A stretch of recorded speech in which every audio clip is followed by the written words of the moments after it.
Excellence, Monsieur le Président Assimi Goïta, distingués membres du gouvernement du Mali, honorables internautes, chers compatriotes maliens, c'est avec une immense fierté et une profonde émotion que je m'adresse à vous aujourd'hui en tant que citoyen africain pour célébrer le Mali en tant que première puissance militaire de l'Afrique de l'Ouest. Ce moment historique est le fruit du dévouement inébranlable du peuple malien et de son leadership éclairé, en particulier sous la direction du colonel Assimi Goïta. Permettez-moi tout d'abord de saluer le colonel Assimi Goïta pour son leadership exceptionnel. Son engagement envers la sécurité et la stabilité du Mali a été exemplaire.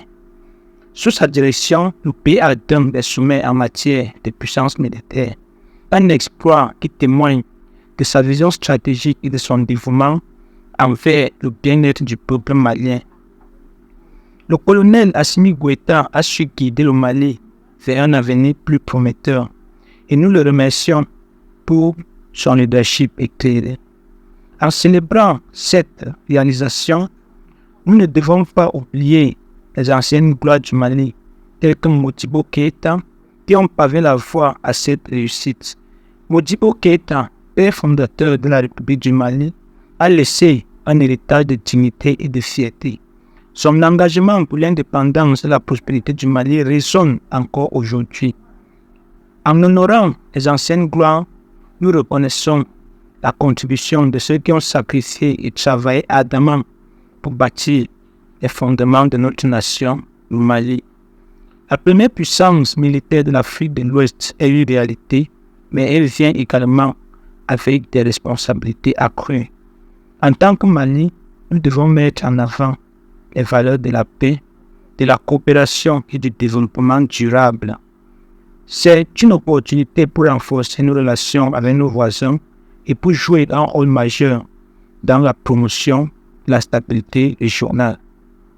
Mesdames et messieurs, chers compatriotes, le chemin vers cette réussite a été jalonné d'efforts, de sacrifices et de détermination. Cependant, c'est aussi le début d'un nouveau chapitre pour le Mali.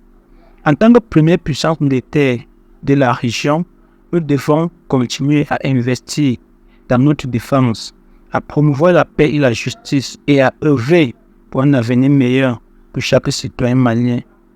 En conclusion, permettez-moi de réitérer mes félicitations au peuple malien, au colonel Assimi Goïta et à tous ceux qui ont contribué à faire du Mali la première puissance militaire de l'Afrique de l'Ouest. Que cette réussite inspire d'autres nations africaines à viser l'excellence pour le bien-être de leurs citoyens et le progrès de notre continent. Vive le Mali, terre de dignité et de progrès. Vive l'Afrique, vive le panafricanisme. La patrie ou la mort, nous vaincrons.